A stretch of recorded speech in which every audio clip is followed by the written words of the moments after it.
Hey everybody, Tom Casper right back here with you today. I just hope everybody had the chance to check out my first video yesterday. Hopefully these things get better and better as they go along.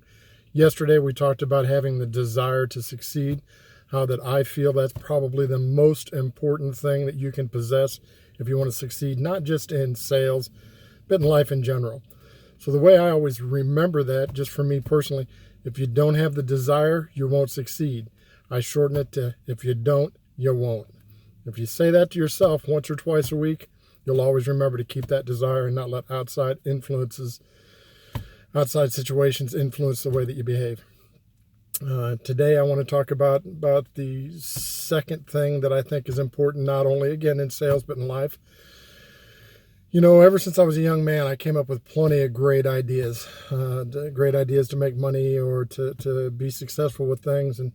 And I know they were great ideas because, quite honestly, after I thought about them and after I worked with them a little bit, I'd let them go off to the sideline, and sometime within the next year, somebody'd come around and make $1 million off those ideas. It was really kind of disheartening when I was young, but it took me a long time to realize what the difference was. And what I discovered was really kind of simple, but it's factual. Behind every great idea is an even better planner. If you can make a plan and stick to the plan, then you can succeed. So you can take a great idea, not put a plan in place, get sidetracked, bounce 100 different ways, and never follow through with what you want. It's the same thing in sales. You know, if you want to achieve a certain number, not only do you have to say, hey, look, I want to sell 4 cars a week, and that gives me 16 cars, and I'll be happy with that this month. What you need to do is you need to break that down into steps. The more precise you can get, the better. You know, for me, it was always, you know, I want to sell 2 from the phones. I want to sell 4 from being outside, saying hello to customers and my greeting. I want to wear my name tag. You know, if I'm going to wear my name tag and go to the mall, people are going to see my name on my shirt and see that I work for a car dealership, and they're going to ask me questions.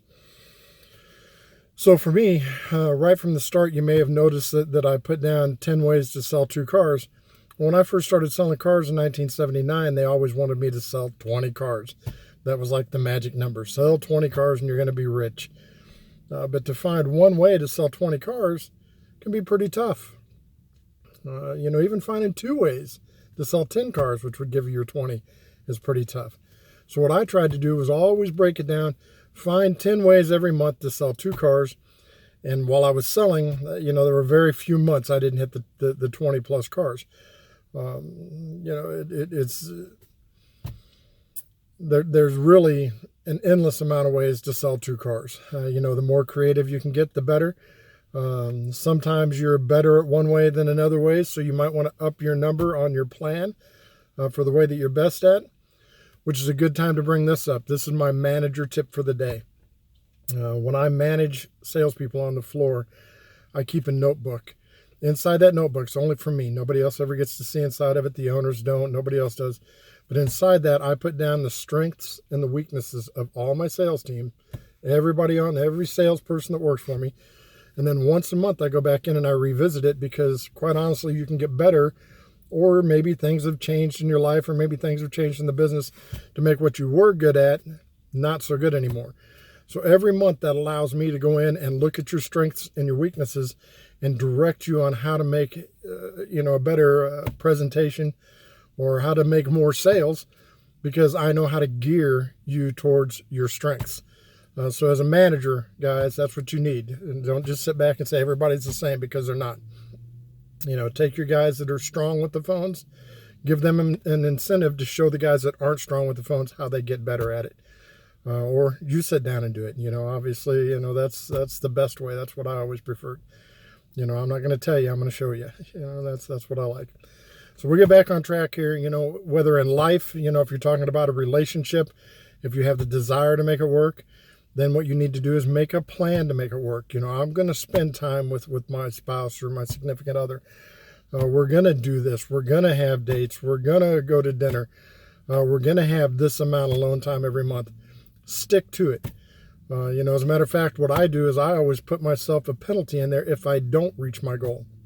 So let's say my goal is 20 cars for the month. I have a plan to be at 5 cars this week, and I'm only at 4 cars this week. I'll go back through my steps that I used to get to my goal to make my plan. I'll go back through those steps, figure out where I'm weak at, and then maybe I'll come in on my day off. And I don't mean spending the entire day there, because it's important that you rest too. But what I will do is I will come in and spend 2 hours concentrating on what I was lacking. That's sort of the penalty for me. That way it gives me an incentive to make sure I really stay on plan. And when I say on plan, I mean I want you to be, I'm going to sell 2 cars on the phone. I'm going to do it by making 25 phone calls a day, or I'm going to answer the phone 7 times this week when an incoming call comes in. Whatever the case may be, and everything's going to be different. But the more specific you can be, the better off that plan's going to be. The better the plan, the more desire that you have to make it succeed, and the more you will succeed, whether that be in life or be in sales. So there's my message for the day. Make a plan, put one foot in front of the other until you reach the end of that plan. It's really simple. It takes a lot of dedication to want to make it happen, but I promise you, if you do, you'll make more sales. That's going to wrap it up for today. I hope you enjoy this one, and I'll be back with you just as soon as I can get around to making another one for you, maybe the next day or two. I hope you're all having a great day. Bye-bye.